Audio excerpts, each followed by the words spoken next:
Oi pessoal, tudo bem? Espero que vocês estejam bem. Esse vídeo é para o 8º ano AIP do Colégio Ateneu. A gente vai dar continuidade nos estudos, né? E começamos a apostila 2 agora, tá? Apostila 2 que tem vários temas legais e interessantes. A gente vai ter os Estados Unidos, independência dos Estados Unidos, a gente vai ter Revolução Francesa, então é um módulo bem legal e que vai demorar, é longuinho, tá? Então, a gente começa no capítulo 6, o iluminismo se espalha. Esse aqui, ó. O iluminismo se espalha e chega aos nossos dias. Esse é o módulo que a gente vai trabalhar agora nesse vídeo, tá, gente? Vocês desculpem a iluminação que tá difícil de arrumar uma luz decente, né, pra gravar os vídeos. Esse módulo é legal porque a abertura dele, aqui, ó, nessa página 106 e a 107, começa mostrando umas fotinhos. Nessa primeira aqui, a gente tem, é uma foto de setembro de 2015, quando o governo decidiu fechar algumas escolas aqui no estado de São Paulo. E em 2015, essas escolas iam ser fechadas para utilizar o prédio pelo governo. Tinha várias histórias lá de por que iam fechar essas 93 escolas. E a população, muitos estudantes, principalmente, ocuparam as escolas, fizeram um movimento de ocupar as escolas para quê? Para impedir que essas escolas fossem fechadas e transformadas em outras coisas. Esse movimento funcionou, porque muitas escolas, a maior parte não foi fechada, por conta das ocupações dos alunos, que chegaram a ficar semanas dentro das escolas, pedindo para a população apoiar, para os pais irem lá, fazendo alimentação comunitária. Foi uma manifestação bem grande. Na imagem de baixo, tem os fiscais da defesa do consumidor olhando os preços nas etiquetas de produtos numa loja. Essa foto não tem data a foto. É na Black Friday, tá? Pra ver se os descontos eram reais, porque a gente sabe que tem um monte de mentira nesses dias, né? Que a galera compra os produtos que estão só a metade do dobro do preço, mas tudo bem. E na imagem seguinte, da página 107, a gente tem as manifestações que aconteceram em 2013 aqui no Brasil. Essas manifestações que começaram por conta do valor da passagem, né? Criticando o transporte público, porque aumentou o preço do transporte. E a situação do transporte era uma situação difícil, né? Em São Paulo, o transporte é muito precário para eles aumentarem o preço. Essas manifestações começaram com esse objetivo e depois foram aderindo outros objetivos, insatisfação com o governo, insatisfação com serviços públicos, insatisfação com o governo Dilma, e que desencadeou o processo de impeachment da presidente, né? Não necessariamente, não foi diretamente, sim. Essas manifestações permaneceram durante algumas semanas no Brasil todo, né? Se espalharam, saíram de São Paulo, foram para o Brasil. E aí abrem o processo de impeachment da presidente Dilma. Eu acho legal, a primeira pergunta que ele trata nesse módulo, na página 107, você já pensou nisso? Que ele pergunta assim, quais ideias, princípios iluministas a gente identifica nessas fotos, nessas imagens? Eu acho que o direito à liberdade de expressão é um deles, né? O direito às liberdades individuais, o direito de cobrar os seus governantes caso eles não estejam atendendo aos interesses da população, porque isso era uma das ideias que o Rousseau defendia, o John Locke defendia, né? O direito de a propriedade, a vida, o direito à escola. Então, a luta por direitos foi uma luta iniciada com os iluministas, né? Eles questionando por que eles só tinham deveres e impostos para pagar e não tinham direitos. Então, essas imagens representam bastante o que foi o iluminismo nos dias de hoje. Pois bem, seguindo na página 108, a gente tem um textinho falando sobre a cidadania moderna. Esse aqui, ó, tá? Qual que é essa ideia de cidadania moderna, né? Atualmente, a gente tem direitos como votar, se candidatar, fazer greves, direitos trabalhistas, fiscalização da aplicação dos impostos, a gente não pode ser preso ilegalmente, a gente tem direito ao habeas corpus, a gente tem uma variedade de direitos que vem do início, que começaram lá com o iluminismo e os filósofos questionando o absolutismo. Então, tudo isso são as ideias iluministas modernizadas, né?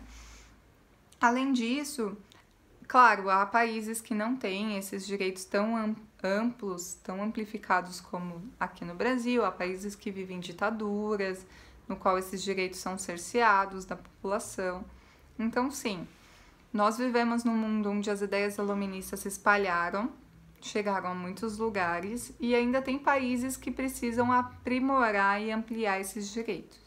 Mas com base neles que nós temos as liberdades e os direitos e deveres garantidos em Constituição, em lei, né? Nós sabemos, nessa mesma página está falando sobre os interesses privados no espaço público,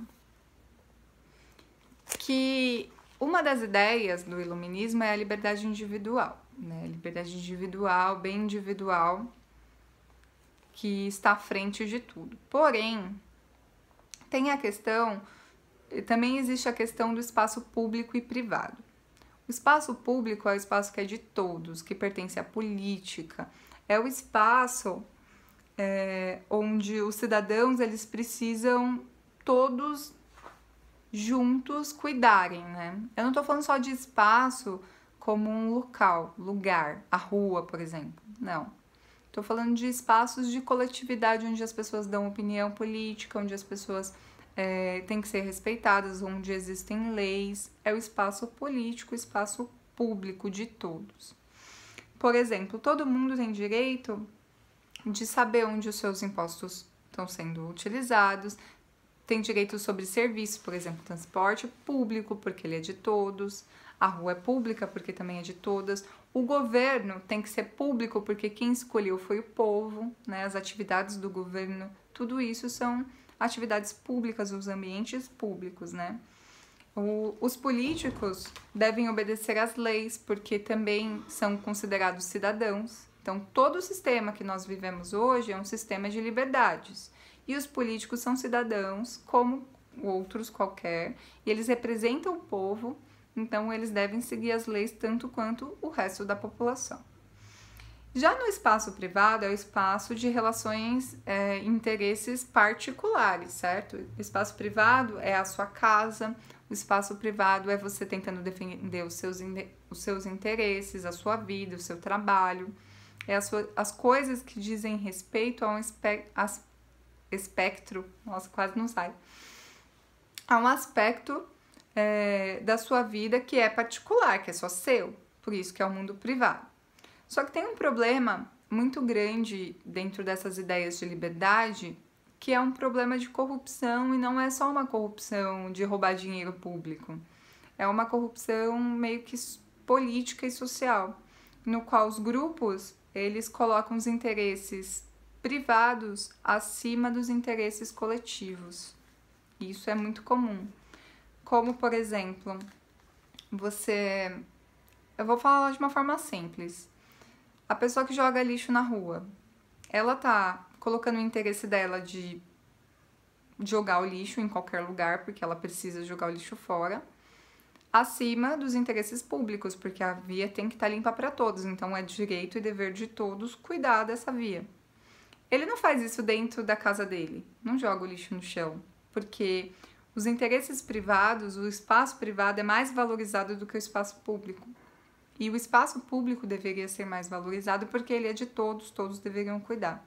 Mas isso não acontece. Isso é uma das pautas das ideias iluministas, né, que a gente tinha que cuidar do individual, e a partir do momento que a gente cuida do individual, a gente consegue fazer um bem maior para a sociedade.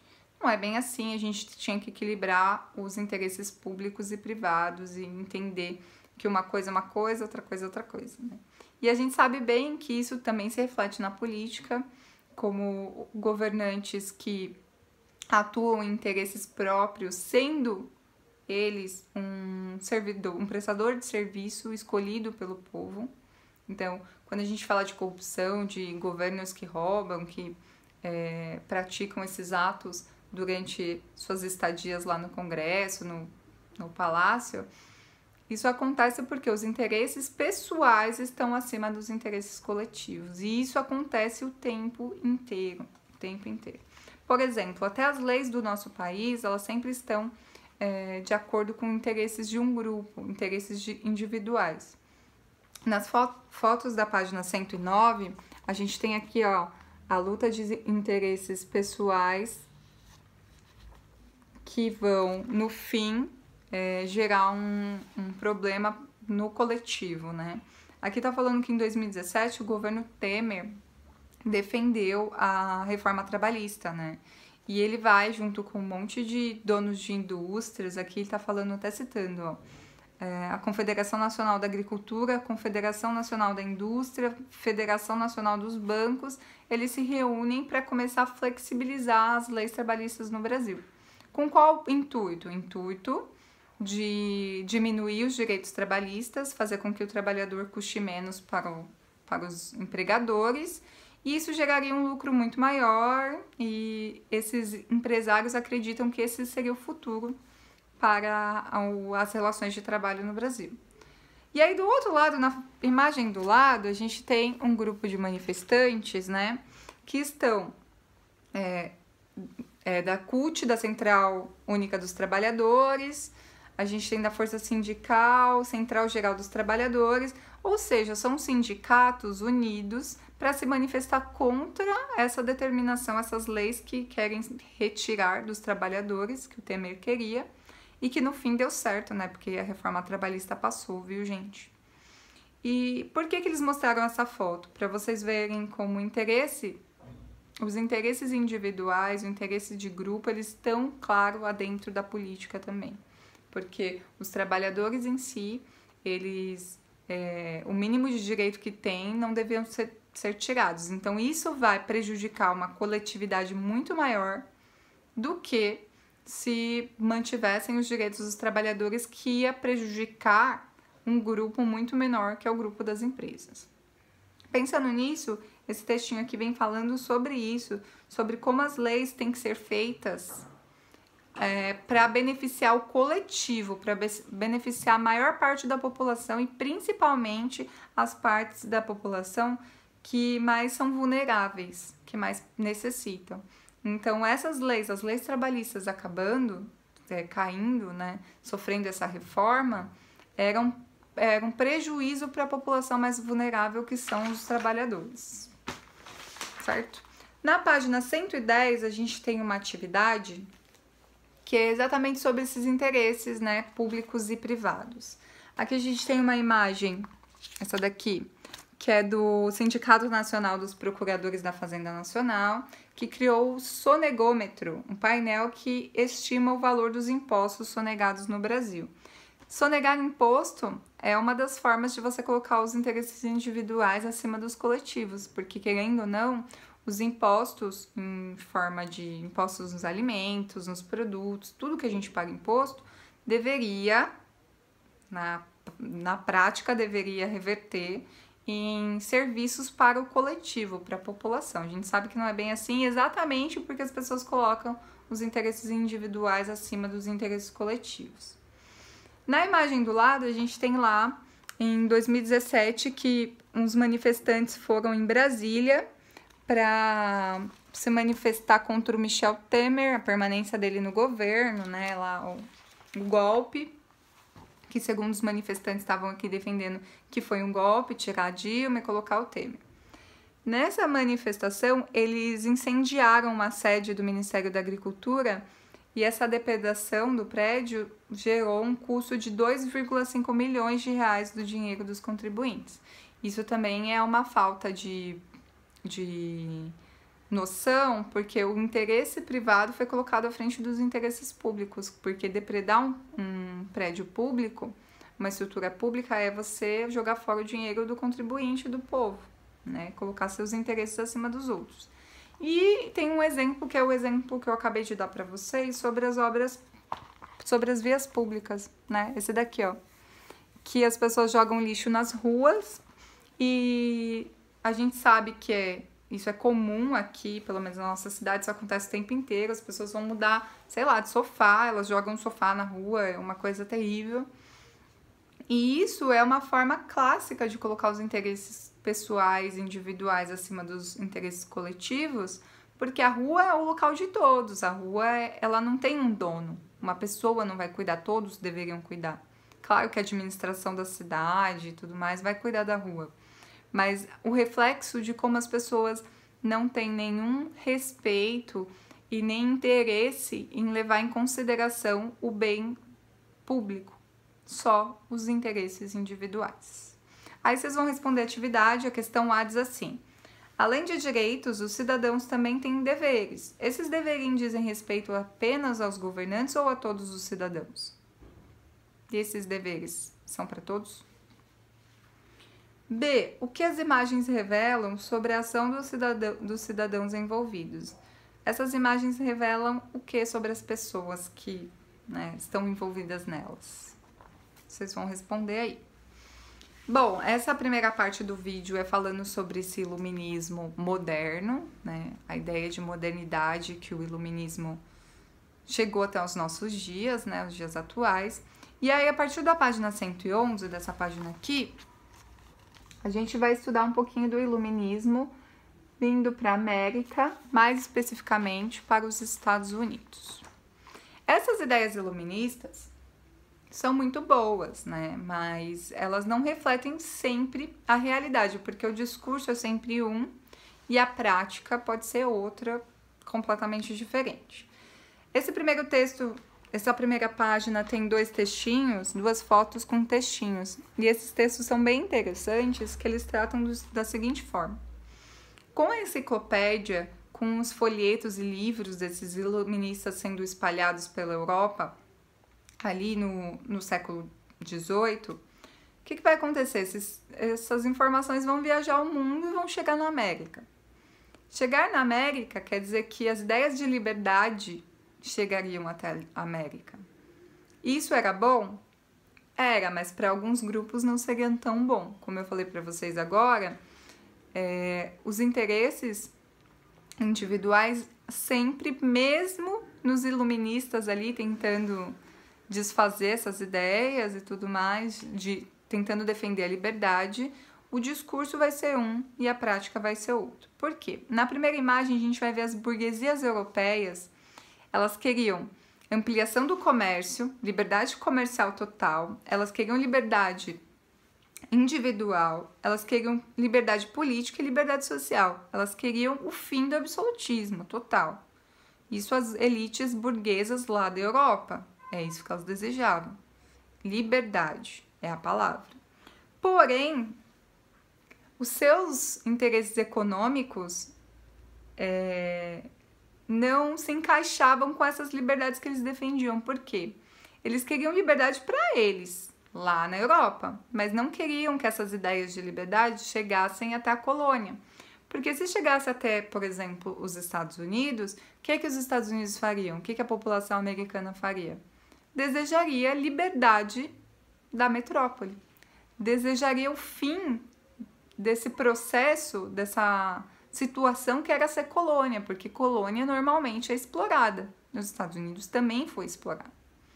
Então, a maior parte dos burgueses que estavam na Europa concordavam completamente com as ideias de liberdade total, para eles, liberdade dos absolutistas, mas não queriam liberdade para suas colônias. Eles queriam manter as relações comerciais exploradoras com os países da América.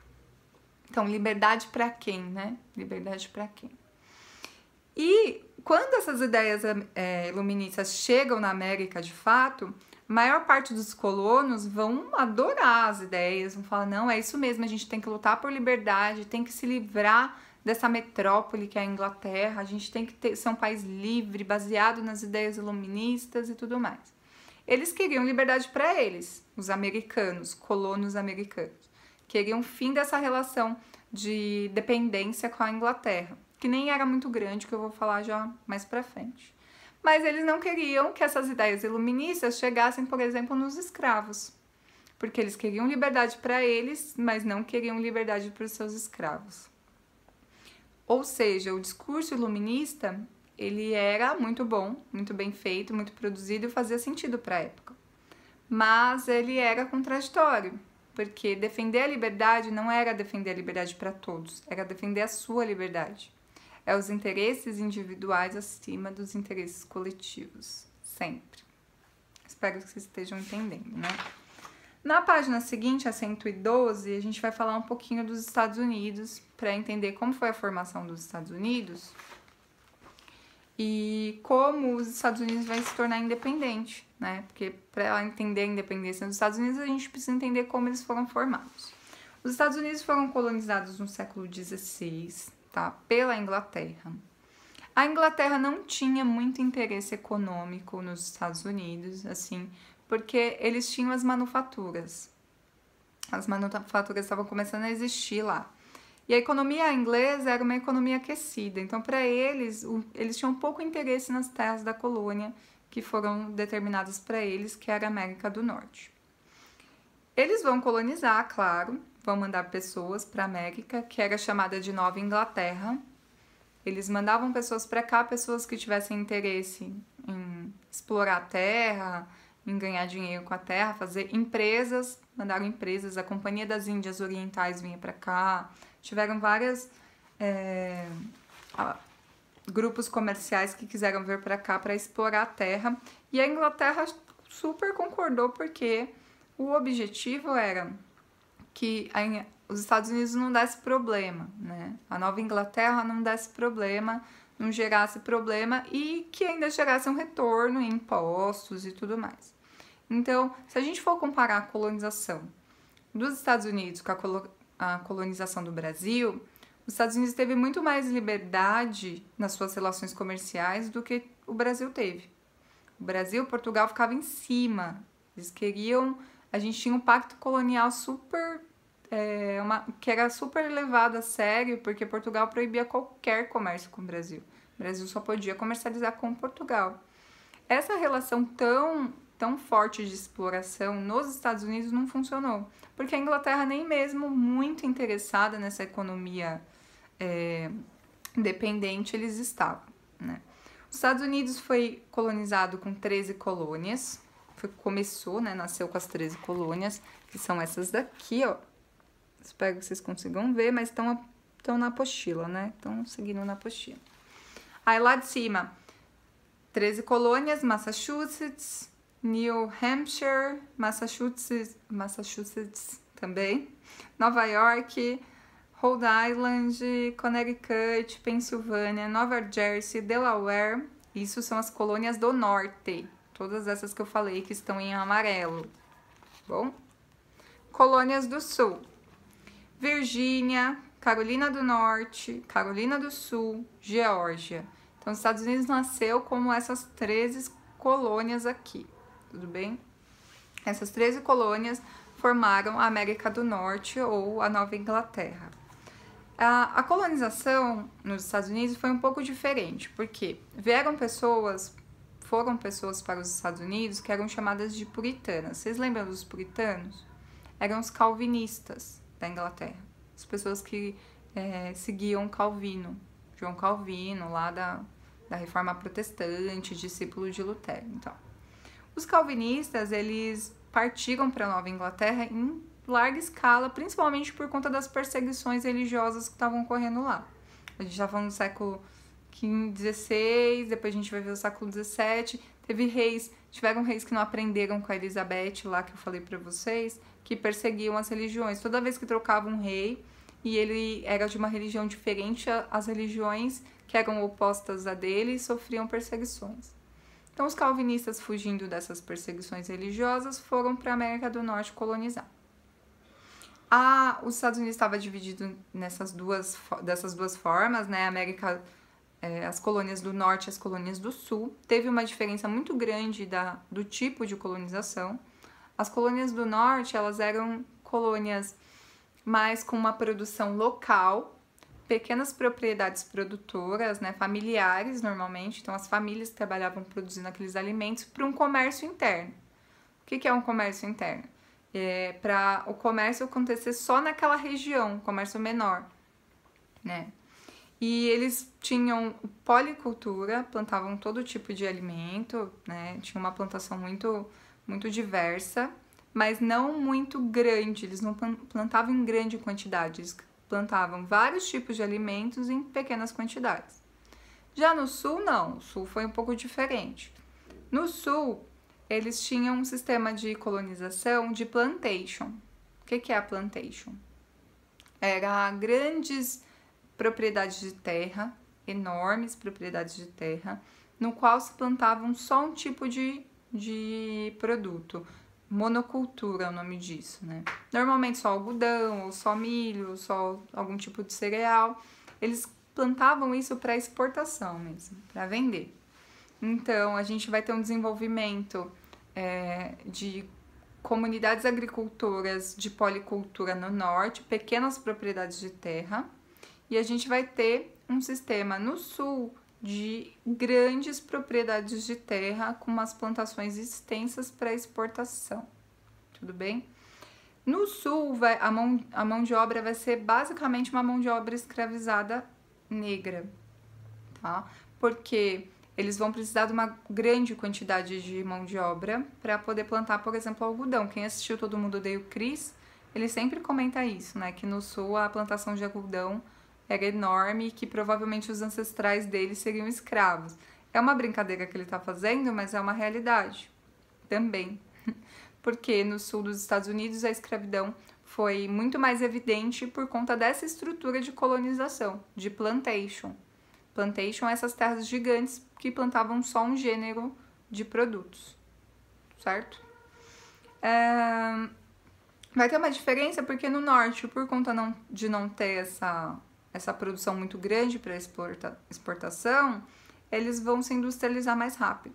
Então a gente acha que o sul vai ficar mais rico, mas não, o norte vai ficar mais rico, mesmo que no começo eles não fossem tão produtivos assim para exportação, para ganhar dinheiro e tudo mais. Bom, eles tinham um comércio triangular nos Estados Unidos. Que comércio triangular era esse? Esse daqui da página 113, tá bom? Esse comércio triangular se baseava assim, ó. As colônias do norte vendiam rum para a África vendia escravos para as Antilhas Francesas, as Antilhas Francesas vendiam melaço para as colônias americanas e as colônias do norte vendiam pescado e cereais para as Antilhas Francesas. Então, aqui nas Antilhas Francesas produziam melaço com os escravizados da África e eles faziam sempre esse círculo. Era um comércio entre Antilhas Francesas, colônias do norte e África. O comércio era basicamente esse aqui. Só que isso não era oficial, porque, na verdade, as colônias normalmente devem comercializar direto e sempre diretamente com a sua metrópole. No caso dos Estados Unidos, era a Inglaterra. Mas, como a Inglaterra nunca fez uma fiscalização muito forte do que estava acontecendo nos Estados Unidos, na Nova Inglaterra, né, na época, nunca foi lá e começou a observar o que estava acontecendo, os Estados Unidos criou sua própria forma de comercializar, principalmente ali a gente está falando das colônias do sul. Eles criaram sua própria forma de comercializar sem intervenção da Inglaterra. Só que, isso eu tô falando do século XVI, os Estados Unidos foi colonizado no século XVI e no século XVIII, então lá, ó, 1500 e alguma coisa, os Estados Unidos é mais jovem, tá, que o Brasil, foi colonizado depois, ocupado bem depois do Brasil. No século XVIII, as ideias iluministas se espalham e chegam onde? Chegam nos Estados Unidos. A Inglaterra começa a ficar preocupada, coisas que eles nunca tinham feito, eles estavam desde o 16 sem se importar com os Estados Unidos, e de repente, no século XVIII, eles começam a perceber que podiam perder a sua colônia por não fiscalizar, por não tomar a frente, por não explorar em larga escala, né, os Estados Unidos. Eles percebem que podiam perder por conta dessas ideias iluministas chegarem lá na América do Norte. E eles decidiram, no século XVIII, começar a criar leis e regras para limitar esse comércio que, segundo os ingleses, era um comércio ilegal, que os americanos deveriam comercializar só com eles. E aí eles criam essas leis que vão ser enfrentadas, vão ser vistas pelos americanos como as leis intoleráveis, que são essas daqui, ó. Lei do açúcar, lei do selo e lei do chá. Tudo bem? Na próxima aula eu continuo com vocês esse conteúdo, tá? Fiquem aí, fiquem curiosos quais são os desenrolares dos americanos sobre essa ofensiva, essa exploração, essa vigília da Inglaterra com eles, tudo bem? Beijinhos, tchau, tchau, gente!